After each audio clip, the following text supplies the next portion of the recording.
Webdriver Torso. What happens when a YouTube channel uploads over 77,000 videos and every single one is exactly 11 seconds long? That's not a hypothetical. That actually happened. In 2013, users stumbled onto a channel called Webdriver Torso. No explanation, no comments, just flashing red and blue rectangles paired with a single beeping tone over and over again. Thousands of videos, same format, same silence. Naturally, people panicked. Was it a spy network? A number station hiding coded messages? Some kind of AI communicating with itself? Then a German newspaper traced the account back to something unexpected, a data center, owned by Google. Turns out, Webdriver Torso wasn't a mystery at all. It was an internal testing channel used by YouTube's own engineers to check video quality and upload processing. The colors weren't a code, they were a calibration pattern. Once the truth came out, the channel disappeared within days. You'd think that would be the end of it, except the channel had already uploaded for 2 full years before anyone even noticed it existed. But not every YouTube mystery ends with a boring explanation.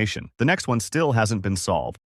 Marble Hornets. What if the found footage horror you were watching wasn't actually fiction? That's exactly the question that made Marble Hornets explode in 2009. The premise was simple. A film student uploads footage from an abandoned student project. Something about it feels wrong. A tall, faceless figure keeps appearing in the background of shots where nobody remembers seeing anyone at all. The creators called it the Operator. You'd know it today by a different name, Slender Man. Picture watching a video with no warning label, no fictional framing, just a static-filled clip where something tall and wrong stands motionless in the corner of the frame. Here's the catch. The channel never announced itself as fiction. No credits, no cast list, just cryptic video descriptions and grainy footage that looked disturbingly real. Viewers spent months debating whether they were watching an actual disappearance unfold in real time. Eventually, it was confirmed as fiction, created by 2 filmmakers experimenting with a new kind of horror storytelling. But by then, the damage was done. An entire genre of copycat found footage mysteries had already been born, and the Slender Man mythology had escaped the internet entirely, eventually tied to real-world violence years later. A horror story so convincing, people forgot it was a story at all. Here's the strangest part. Some viewers who found the series years later, with no context at all, still refused to believe it was scripted. But some mysteries never got that confirmation. The next one just kept counting down.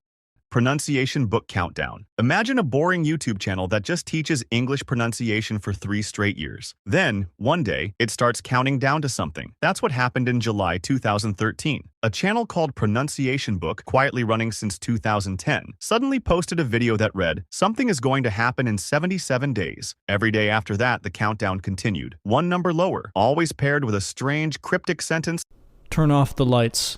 And a burst of clicking static at the end. People began decoding those clicks. Some claimed it formed a hidden image. Others thought it was Morse code. Theories exploded across Reddit and message boards. Was it a new Battlestar Galactica reboot? A government signal? A terrorist warning hidden in plain sight? For 77 straight days, tens of thousands of people refreshed the channel daily just to watch the number drop by 1. Then the countdown hit 0. The reveal turned out to be a sprawling viral marketing campaign tied to an obscure Twitter spam account and a satirical video game about the 2008 financial crash. Anticlimactic? Maybe. But for 77 days, an entire boring pronunciation channel had the internet convinced the world was about to change. Think about that. A channel nobody watched for 3 years suddenly had thousands of people refreshing it every single morning just to see one number drop. The next channel never gave anyone a countdown. It just got weirder, one broken tutorial at a time.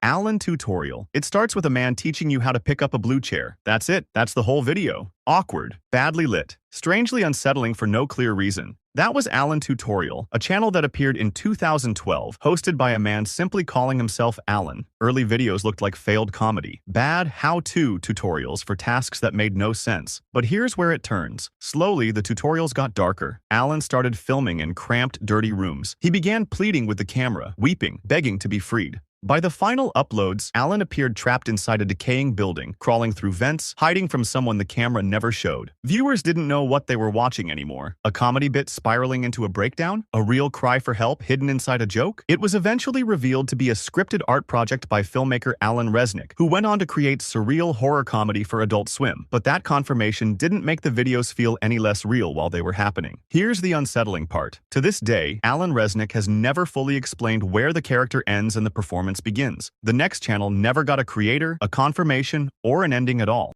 Unfavorable Semicircle. What does it take to upload 72,000 videos without a single one of them explaining anything? In March 2015, a YouTube account with that exact name appeared out of nowhere. Its first video, 4 seconds long, silent, just a blurry brown static image with a tiny hole in the center. Then it kept going and going. Some videos lasted seconds. One was 11 hours of complete silence. Every title began with the same astrological symbol, followed by a string of numbers that never repeated. At its peak, the channel was uploading 3 videos every single minute. Cybersecurity experts got involved. One expert publicly stated it was too complex to be a simple number station, the kind intelligence agencies historically used to send coded messages. The BBC eventually called it YouTube's strangest mystery. Then, in February 2016, hours after that BBC coverage went live, YouTube suspended the account for good. Over 200,000 videos uploaded across nearly a year. To this day, nobody has ever confirmed who ran it or why.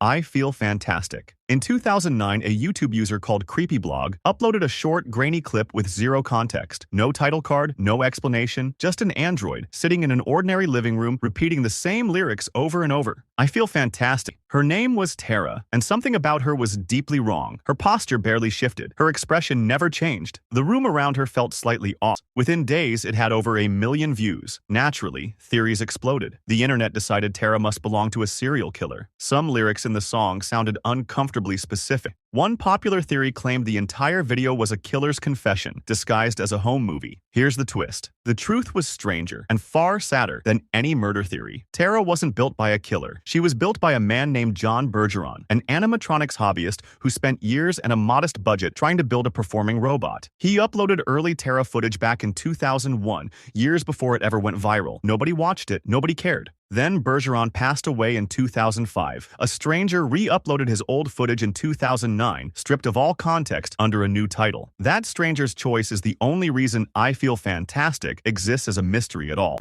11B-X-1371. What if a single YouTube video contained a hidden image, an encoded message, and a skull, all buried inside audio static? That's exactly what researchers found inside a video known as 11B-X-1371. Nicknamed the Plague Doctor video. On the surface, it looks like unsettling found footage. A figure in a Plague Doctor mask wandering an abandoned location while distorted audio plays underneath. Here's the part that made it explode online. When researchers ran the audio through a spectrogram, an image emerged hidden inside the sound waves. A skull, along with fragments of encoded text. Redditors spent months layering individual frames on top of each other, uncovering composite images buried inside the footage that weren't visible in any single frame alone. Threads exploded trying to identify who created it and why someone would hide that much encoded detail inside a video most people would scroll straight past. One theory pointed to a specific username tied to the upload, leading sleuths down a rabbit hole of half-deleted profiles and dead links. Every lead seemed promising. Every lead eventually went cold. Parts of the mystery have since been pieced together, but large sections of who built it and what the full message was meant to say remain unconfirmed to this day.